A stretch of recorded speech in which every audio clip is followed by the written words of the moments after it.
Hello दोस्तों, आज हम जानने वाले हैं लाइवस्टॉक सेक्टर के बारे में। तो चलिए इसका स्टेटस जान लेते हैं पहले।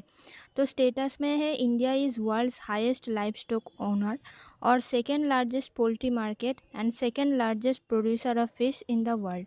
फर्स्ट पोजीशन में है चाइना। और ये सब डेटा हम कहाँ से लाए?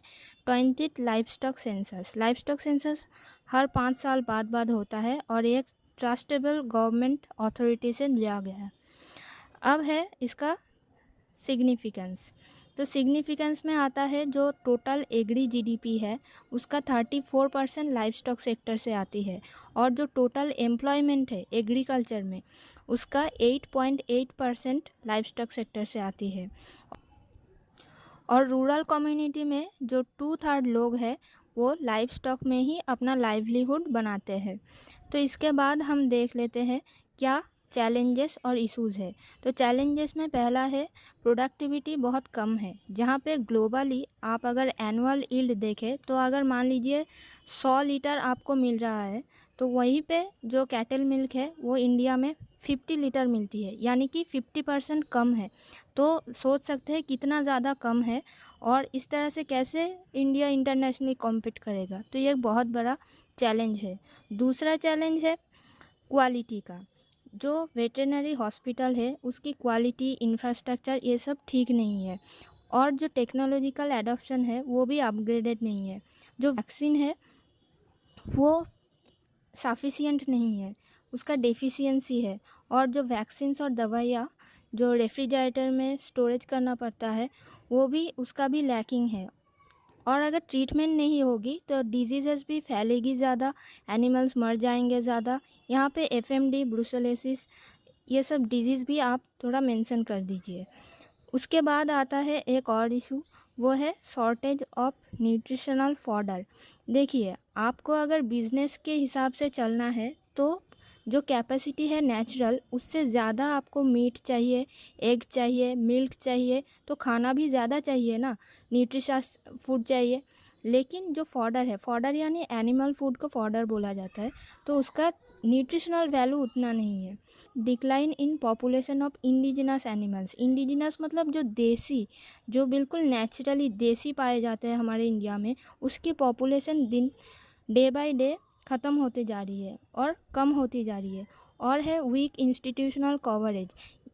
ये सब में क्या आता है? इंश्योरेंस और क्रेडिट की कमी है।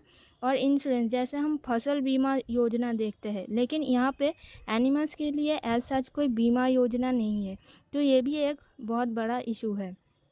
इसके बाद आते हैं कि गवर्नमेंट ने ज़रूर कुछ स्टेप्स लिए होंगे, तो चलिए देख लेते हैं।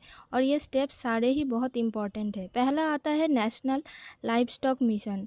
ये आता है under ministry of agriculture and farmers welfare और इसका एम है एम्प्लॉयमेंट जनरेट करना और एंटरप्रेन्योरशिप डेवलपमेंट करना, यानी कि बिजनेस को बढ़ाना बेसिकली। उसके बाद है राष्ट्रीय गोकुल मिशन।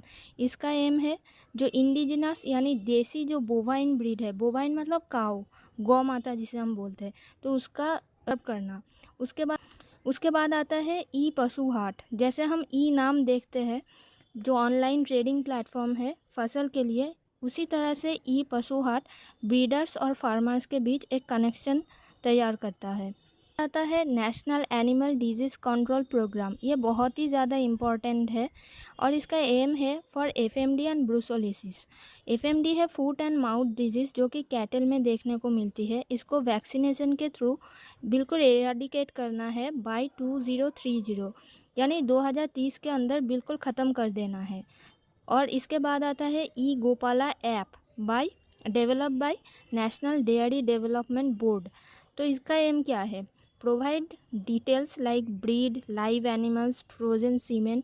फ्रोज़न सीमेन मतलब जो वीर्य होता है उसको फ्रोज करके रखा जाता है, प्रिजर्व करके, उसी का यूज़ किया जाता है ब्रीडिंग में। तो इसका डिटेल्स वो अवेलेबल है कि नहीं, कितने लाइव एनिमल्स है, और भी ज़्यादा और भी ऐसे ही डिटेल्स को स्टोर किया जाता है रियल टाइम इंफॉर्मेशन के साथ।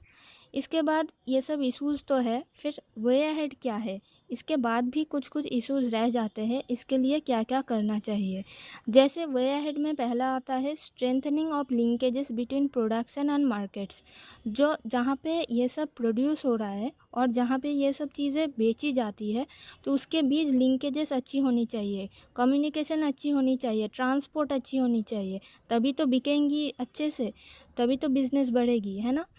उसके बाद है increase veterinary institution with quality education. Veterinary institutions यानी कॉलेजेस और फिर यूनिवर्सिटीज़ या जो हॉस्पिटल्स है, उसी में इंफ्रास्ट्रक्चर का क्वालिटी भी अच्छा होनी चाहिए और एजुकेशन भी अच्छी देनी चाहिए।